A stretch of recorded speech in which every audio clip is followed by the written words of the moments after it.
दरम्यान ठाकरे बंधूंची आज पहिली संयुक्त सभा पार पडतीये। विक्रोळीच्या 90 फीट रोडवर तोफ धडाडणार आहे।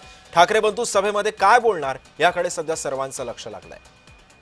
कार्यकर्त्यांकडून जोरदार तयारी सुद्धा या सभेची करण्यात येते।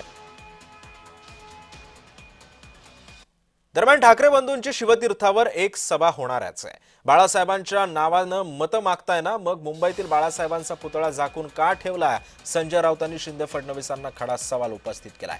मुंबईमध्ये वाजपेयींचे अनेक पुतळे आहेत, ते सुद्धा झाका, राऊतांनी टोले लगावले। बघा, बाळासाहेब ठाकरे राष्ट्रपुरुष आहेत। ते आता काही एका राजकीय पक्षाचे नेते राहिलेले नाहीत ना। त्यांना तुम्ही राष्ट्रपुरुषाचा दर्जा दिल्यावर तुम्ही गांधींचा पुतळा झाकलाय का? मग मुंबईमध्ये अटल बिहारी वाजपेयींचे पुतळे आहेत, झाका ना। मुंबईमध्ये अटलजींचे अनेक त्यांच्या नावाला संस्था आहेत आणि त्यांचे पुतळे आहेत काही ठिकाणी। मग तुम्ही त्यांचे पुतळे का नाही झाकले अटलजींचे?